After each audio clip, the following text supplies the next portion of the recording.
Good morning. Welcome back to my garden for video 2. Today, we're going to look at our roots that we've grown 6 weeks old, and I'm going to show you which are ready and some that need to wait a little bit longer. This one is Passing Storm. It has a good root system. Let me sit it down. A good root system, and it's even got a little bitty leaf. This is another. It's got a great root system. It's ready. So you know what ready looks like. Now I'm just going to show you one that doesn't have it. It needs more growth. This. It needs another week or so. And so put it back in the water, watch it, but this is going to be ready in a week. Sometimes they will damp off or kind of rot off. Here's an example of that.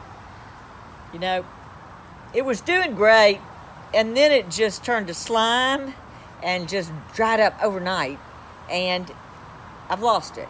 So throw it away, get another one. Now we're going to learn about our pots that we're going to plant them in. This is terracotta. I prefer terracotta. It breathes, it'll absorb and release. Absorb, release, breathe. It's just a great medium to put it in. This is a 3-inch pot. This is a 2-inch, 4-inch pot. This you don't see very often, and I grab them when I see them, the smallest one. These need to be soaked overnight so that they will learn to absorb all the water. It really just helps them along. Now, you can use a recycled pot. This is brand new, but imagine it's dirty.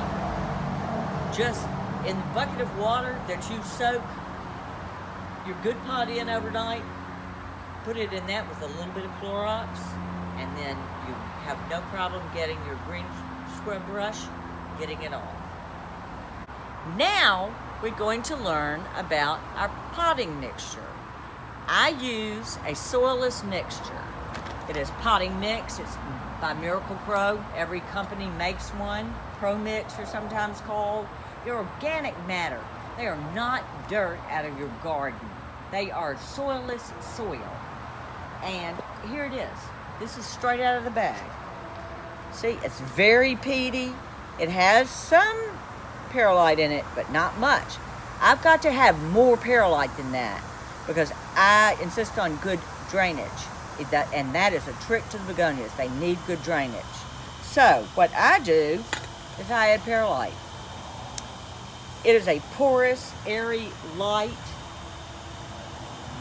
filler, so to speak, but it is essential for drainage.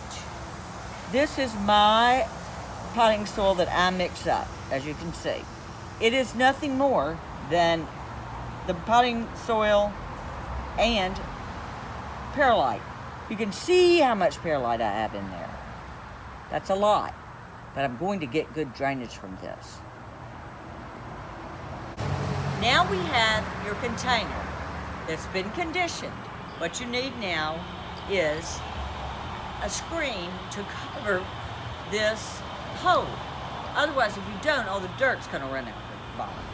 I use plastic screen. Get it at the hardware store. You could cut up a coffee filter, or you could use shards. But I cut this just to fit, and that's all you need to do. Now I'm going to show you exactly how to pot your rooted cutting.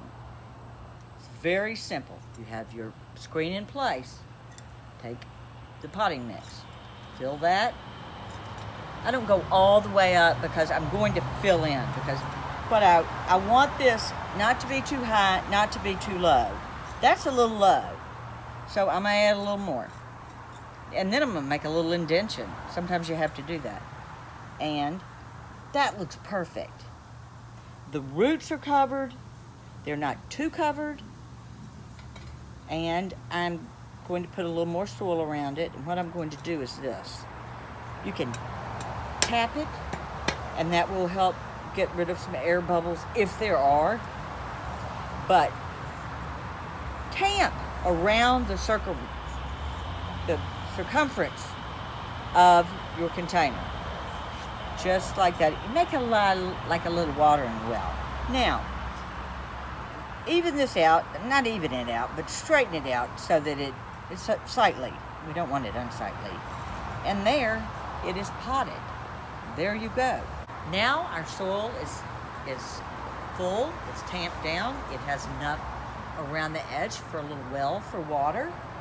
I do not use fertilizer at this point. In fact, on the young ones, I never use a liquid fertilizer. I prefer worm castings. And they're just fine worm castings. And I will top dress. Once it's established, it has some leaves, and it's ready to go. I will use a top dressing, a light layer of top dressing. Sometimes I'll kind of scratch it in like that. Otherwise, just a thin layer. The water will seep through and give the plant the nutrients. Now for watering. This is one of the most important things because you do not want to overwater. Begonias do not like to be drowned. They don't like to be soaked.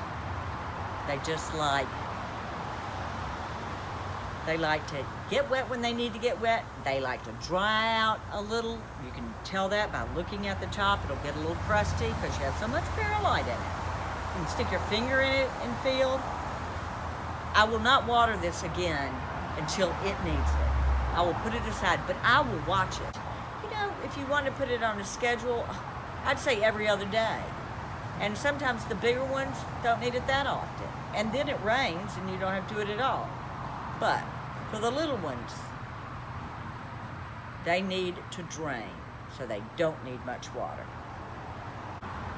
Now your choice is to put them inside or keep them outside. Always in direct light. Put them outside, pretty shady. I will put them under a cover, a ledge or something, because I don't want the rain to just splash them. Overwater them and they'll die. Or you could take them inside. Lots of people take them inside and they do great. They just do wonderful. It's just a choice of what you want. In the winter, I'll bring some inside for show and then take them back out to the greenhouse. But this is what you want. Thank you so much for coming for our videos. We really appreciate it. Please come back again anytime.